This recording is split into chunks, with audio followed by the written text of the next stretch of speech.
दोस्तों, ये कहानी एक सच्ची घटना पर आधारित है जो कि यूसी नाम के एक लड़के की है। इस मूवी में हमें दिखाया जाता है कि यूसी अमेज़न के घने जंगलों में भटक जाता है, तो क्या वो वहां से वापस निकल पाएगा या नहीं, ये मूवी इसी के बारे में है। कहानी के शुरुआत में हमें यूसी नाम के एक लड़के को देखते हैं जो कि एक अलग जिंदगी जीना चाहता है, जिसे बचपन से घूमने फिरने का काफी शौक था। इसलिए वो अपने शौक को पूरा करने के लिए बोलीविया जा रहा है, जहां उसे अमेज़न के जंगलों को एक्सप्लोर करना है। सफर के दौरान यूसी अपनी मंजिल पर पहुंच जाता है। दरअसल ये ऑस्ट्रेलिया का एक गांव होता है जो कि बहुत खूबसूरत होता है और यूसी इस जगह जाने के लिए बहुत ही ज्यादा एक्साइटेड होता है। अब ये लोग जंगल के लिए निकल जाते हैं, जहां पर यूसी की मुलाकात एक लड़के से होती है जिसका नाम मार्क्स होता है। वो एक टीचर था। अब ये सभी लोग एक जंगल में रुकते हैं रात को जागने के लिए, और अगली सुबह मार्क्स यूसी को लेकर अपने एक और दोस्त से मिलता है जिसका नाम केविन होता है। और यहाँ पर हमें पता चलता है केविन एक हैकर और एक फोटोग्राफर होता है, और इन तीनों की आपस में बहुत अच्छी दोस्ती हो जाती है। अब यहाँ पर यूसी को एक लड़की मिलती है और ये दोनों मिलकर वहां पर बहुत सारा टाइम स्पेंड करते हैं, एक दूसरे के साथ रहते हैं। फाइनली इन दोनों को प्यार हो जाता है। अगले दिन यूसी मार्केट में घूम रहा होता है, तभी उसके पीछे से आवाज आती है, क्या तुम अमेरिकन हो? यूसी बोलता है कि नहीं। दरअसल इस आदमी का नाम काल होता है, जिसे जंगल के बारे में सारी जानकारी होती है। वो यूसी को बताता है कि अगर तुम्हें जंगल का असली अनुभव लेना है तो तुम्हें जंगल के बीचों बीच जाना होगा। जिसके बाद ये सारी बातें यूसी अपने दोस्त मार्क्स और केविन को बताता है और उन्हें भी अपने साथ जंगल में चलने के लिए बोलता है। पहले तो वो दोनों मना करते हैं, लेकिन बाद में जाने के लिए मान ही जाते हैं। और इसके बाद ये चारों लोग प्लानिंग करते हैं कि कैसे ये लोग जंगल के अंदर जाएंगे। काल मैप में उन्हें इंडियन आदिवासियों का लोकेशन दिखाता है और वो कहता है कि हमें पहाड़ियों के बीच में से जाना होगा। अगले दिन हम देखते हैं कि सुबह ये लोग एक प्लेन हायर करते हैं और जंगल के बीच में जाके उतरते हैं। रात होने पर ये सभी लोग जंगल में कैंप लगाकर आराम करने लगते हैं। दरअसल मार्क्स सबसे ज्यादा डरपोक होता है, क्योंकि रात में उसे एक छोटा सा कीड़ा काट लेता है और वो ऐसे डर रहा होता है जैसे उस पर बहुत बड़े जानवर ने हमला कर दिया हो। अगले दिन ये सारे लोग अपना सफर करने के लिए निकल जाते हैं और वहां पर बहुत तेज बारिश भी हो रही थी। जिसके बाद आगे बढ़ने पर इन्हें एक नया काबिला मिल जाता है, जिसको देखकर ये सारे लोग बहुत ही ज्यादा खुश हो जाते हैं। यहाँ पर हमें पता चलता है कि इस काबिले में जितने भी लोग हैं वो सारे के सारे काल को जानते थे, और यहाँ पर वो सारे लोग इन गांव वालों के साथ बहुत अच्छा टाइम बिताते हैं। अब नदी में यूसी को एक सोने का टुकड़ा मिल जाता है, जिसके बारे में काल ने उसे बताया होता है। लेकिन पहले इन लोगों को काल की बातों पर यकीन नहीं था, लेकिन अब धीरे धीरे इन लोगों को काल पर भरोसा होने लगता है। अब इसके बाद ये लोग अपनी मंजिल की तरफ निकल पड़ते हैं, इंडियन आदिवासी को ढूंढने के लिए, जिसको आज तक किसी ने भी नहीं देखा है। अब इन लोगों को चलते चलते रात हो जाती है। अब यहाँ पर काल एक बंदर को मारकर सबको खाने के लिए बंदोबस्त करता है। अगली ही सुबह ये लोग फिर से चलना शुरू कर देते हैं। यहाँ पर हम देखते हैं मार्क्स की हिम्मत टूटने लगती है, क्योंकि चलते चलते उसके पैरों में छाले पड़ जाते हैं, और मार्क्स की वजह से इन सारे लोगों को जंगल में एक जगह रुकना पड़ता है। आगे हम देखते हैं सुबह होने पर मार्क्स की हालत और ज्यादा खराब हो जाती है। अब यहाँ पर काल उन लोगों से कहता है कि काबिला पहुंचने पे अभी भी हम लोगों को 3 से 4 दिन लग सकते हैं और मार्क्स चल भी नहीं सकता। जिस पर यूसी कहता है कि कोई बात नहीं, हम मार्क्स को उठा कर ले जाएंगे। लेकिन काल आकर सबको वापस चलने के लिए कहता है, लेकिन यूसी बहुत दूर से आया होता है, इसलिए वो हार नहीं मानता। यहाँ पर केविन एक बीच का रास्ता निकालता है। वो कहता है कि हम पानी के रास्ते आगे बढ़ेंगे, जिस पर मार्क्स को भी चलना ना पड़े। अब यहाँ काल उन लोगों से कहता है कि ये इतना आसान नहीं है, नदी के रास्ते जाने में बहुत खतरा है और वहां पर हमारी जान भी जा सकती है। लेकिन ये तीनों लोग किसी तरह से काल को मना लेते हैं और एक नाव बनाने लगते हैं। अभी यहाँ पर काल सब लोगों से कहता है कि सब लोग मुझे फॉलो करेंगे और जैसे मैं बोलूंगा आपको वैसे ही करना है। अब ये सारे लोग निकल जाते हैं, लेकिन पानी के रास्ते आगे बढ़ना इतना आसान नहीं था। आगे उनके सामने एक बहुत बड़ी चट्टान आ जाती है और इस नदी के पानी का बहाव भी बहुत तेज हो जाता है। इस नदी में इतना ज्यादा बहाव होता है कि उनकी नाव उस बहाव में बहने लगती है। अब केविन कहता है कि हमें नदी के बहाव में चलना चाहिए, लेकिन काल उसकी बात को नहीं मानता, जिस वजह से इन दोनों के बीच में बहस शुरू हो जाती है। लेकिन यूसी अपने लोगों को रोक लेता है और नाव को किनारे लगाता है, और यहाँ काल बहुत ही ज्यादा गुस्सा होता है। वो कहता है कि तुम लोगों ने मेरी बात क्यों नहीं मानी। कार्ल उन लोगों से कहता है कि आज हम यही रुकेंगे और फिर अपना सफर कल तय करेंगे। अब केविन यूसी के पास आता है और वो कहता है कि शायद कार्ल को तैरना नहीं आता है और इसीलिए वो पानी से इतना ज्यादा डरता है। दरअसल कार्ल को हकीकत में तैरना नहीं आता था और इसीलिए वो नदी के रास्ते नहीं जाना चाहता था। अब यहाँ पर किसी तरह से रात काटने के बाद सुबह वो लोग जाने की तैयारी करने लगते हैं, लेकिन कार्ल यहाँ अपना इरादा बदल लेता है। वो लोगों को पैदल ही अपने साथ चलने के लिए कहता है। अब ये सब सुनकर उन लोगों की परेशानी और भी बढ़ जाती है। सुबह ये लोग फैसला करते हैं कि 2 लोग पैदल चल के आएंगे और 2 लोग नाव लेकर जाएंगे, जिसके बाद मार्क्स कार्ल के साथ अपनी मंजिल की तरफ निकल जाता है। अब केविन और यूसी भी अपने रास्ते निकल जाते हैं और वो लोग बहुत खुश होते हैं क्योंकि नाव का सारा कंट्रोल अब इनके पास था। अब ये लोग आगे बढ़ना चालू कर देते हैं, लेकिन ये सफर इतना आसान नहीं होता।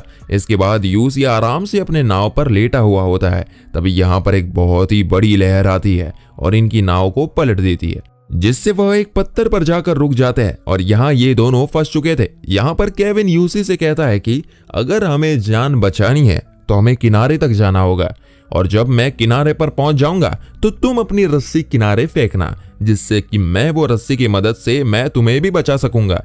यूसी केविन से कहता है कि ये बहुत ही ज्यादा खतरनाक है, तुम पानी में तैर सकते हो। दरअसल यूसी यहाँ पर बहुत ज्यादा डर जाता है, लेकिन केविन उसे सहारा देता है। वो कहता है कि घबराओ मत, मैं किनारे पर जाकर तुम्हारी जान बचा लूंगा। अब केविन जैसे तैसे करके किनारे तक पहुंच जाता है और वो यूसी को रस्सी फेंकने के लिए कहता है, लेकिन तभी एक बहुत बड़ी लहर आती है और वो यूसी से टकरा जाती है, जिससे कि यूसी नदी में बह जाता है। केविन यूसी को बहता हुआ देखता है, लेकिन अब वो कुछ भी नहीं कर सकता था।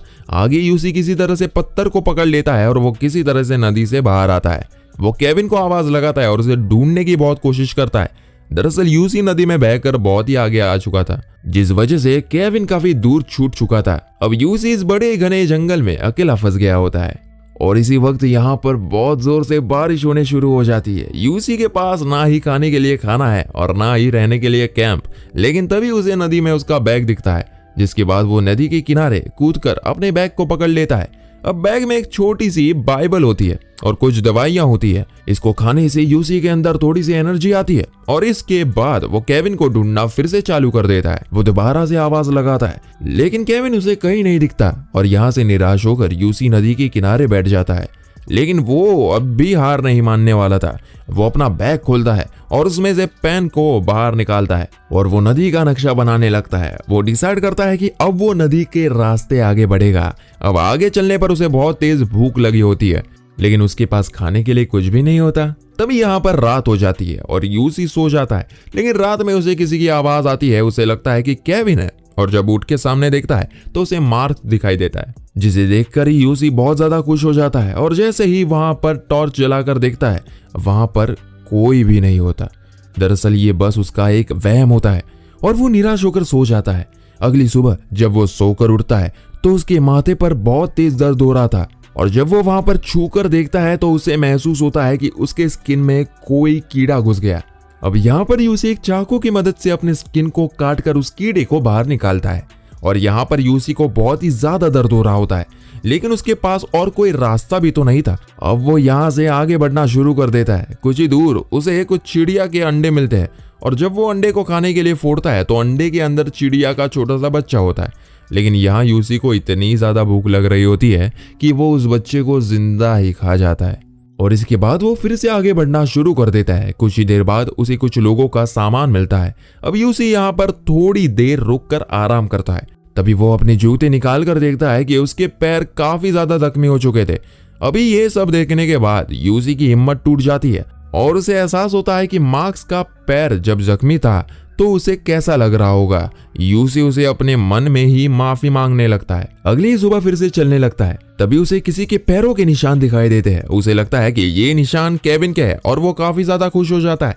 आगे चलने के बाद उसे कुछ अंडे के छिलके दिखाई देते हैं, जिससे उसने ही खाया होता है। तब उसे समझ आता है कि वो घूम फिर के उसी जगह आ चुका है। इसके बाद वो और भी ज्यादा निराश हो जाता है। दूसरी तरफ हम देखते हैं कि कुछ गांव वालों को केविन नदी के किनारे पड़ा हुआ मिलता है, जिसके बाद गांव वाले उसे उठाकर अपने गांव ले जाते हैं, जहां पर केविन ठीक होने के बाद पुलिस स्टेशन जाता है और वो ऑफिसर से कहता है कि उसका दोस्त अभी भी जंगल में फंसा हुआ है और हमें उसे ढूंढना होगा। जिसके बाद ऑफिसर उसकी बात मान जाता है और एक प्लेन की मदद से यूसी को ढूंढना चालू कर देता है। दूसरी तरफ यूसी को भी प्लेन की आवाज आ रही होती है और वो एक लाल कपड़ा आसमान की तरफ देखते हुए उसे लहराने लगता है, लेकिन वो लोग उसे नहीं देख पाते, इसलिए वो लोग खाली हाथी लौट जाते हैं। लेकिन यहाँ पर केविन हार नहीं मानता और एक बोट के ड्राइवर को जंगल में चलने के लिए कहता है। लेकिन वो ड्राइवर केविन से कहता है कि तुम्हारे दोस्त को खोए हुए 3 हफ्ते हो गए हैं और शायद तुम्हारा दोस्त मर चुका होगा, इसलिए उसे ढूंढना काफी मुश्किल है। लेकिन केविन को कहीं ना कहीं एक भरोसा होता है कि उसका दोस्त जिंदा जरूर है। इसके बाद वो लोग नदी के रास्ते जंगल के लिए निकल जाते हैं। दूसरी तरफ हमें यूसी को दिखाया जाता है जो कि जमीन पर पड़ा हुआ होता है और उसकी हालत काफी खराब होती है।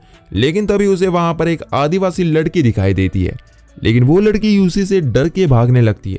लेकिन यूसी उसे समझाने की कोशिश करता है कि वो उसे कुछ भी नहीं करेगा और वो उससे कहता है कि वो रास्ता भटक चुका है और उससे मदद मांगने की कोशिश करता है। लेकिन यहाँ पर हमें पता चलता है कि दरअसल वो लड़की भी रास्ता भटक गई थी और उसके पास भी ना खाने के लिए कुछ होता है ना ही रहने के लिए। यहाँ पर यूसी को नहीं पता कि उस लड़की को इंग्लिश आती है या नहीं, लेकिन फिर भी उससे बात करता रहता है क्योंकि वो काफी दिनों के बाद किसी और से बात कर रहा होता है। जब उस लड़की के साथ उसकी बात नहीं होती तब वो आगे बढ़ना शुरू कर देता है, जिसके बाद रात होने पर दोनों सो जाते हैं और सुबह होने के बाद हम देखते हैं कि वो लड़की वहां से गायब हो जाती है। यहाँ पर हमें पता चलता है कि दरअसल वो लड़की कभी वहां थी ही नहीं। ये सब यूसी के मन का भ्रम होता है। अब धीरे धीरे यूसी भूख और प्यास के कारण अपना मानसिक संतुलन खोने लगता है और पागलों जैसी हरकतें करने लगता है और आगे बढ़ने लगता है। तभी उसका पैर एक दलदल में फंस जाता है, जिसके बाद वो अपने आप को कंट्रोल करने की कोशिश करता है और तभी उसे एक बात याद आती है, ईश्वर हमेशा हमारे साथ है, जिससे उसकी थोड़ी हिम्मत मिलती है और वो जैसे तैसे करके दलदल से तो बाहर निकल जाता है। लेकिन उसकी समस्या यही खत्म नहीं होती।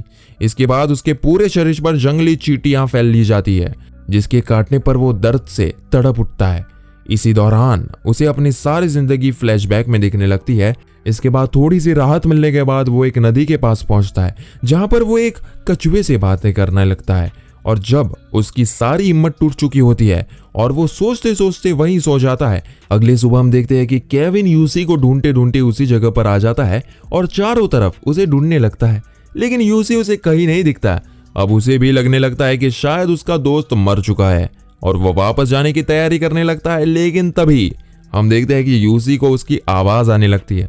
दरअसल यूसी एक गड्ढे के अंदर सोया हुआ था, जिसकी वजह से केविन भी उसे देख नहीं पाया था। जब यूसी उसे गड्ढे से बाहर आकर देखता है तो उसे केविन वापस जाता हुआ दिखाई देता है। लेकिन यूसी के अंदर इतनी भी ताकत नहीं थी कि वो उठकर केविन को आवाज लगा सके। लेकिन आखिरकार हिम्मत करके खड़ा हो जाता है और केविन को एक धीमी आवाज लगाता है और ये आवाज केविन सुन लेता है और दौड़कर यूसी के पास आ जाता है और उसे गले लगा लेता है। जिसके बाद केविन उसे गांव लेकर आता है, जहां पर गांव वाले यूसी को देखकर हैरान हो जाते हैं कि आखिर अब तक वो जिंदा कैसे बच पाया। इसके बाद हम देखते हैं कि यूसी केविन से शुक्रिया कह रहा होता है और केविन भी उसे शुक्रिया कहता है। जिसके बाद सारे लोग यूसी को बचाए रखने के लिए ईश्वर का धन्यवाद दे रहे होते हैं। और इसी के साथ ये कहानी यहीं पे खत्म हो जाती है। दोस्तों, आपको ये कहानी कैसी लगी हमें कमेंट करके जरूर बताइए और अगर वीडियो पसंद आया हो तो वीडियो को लाइक जरूर कीजिए और चैनल को सब्सक्राइब करना ना भूले।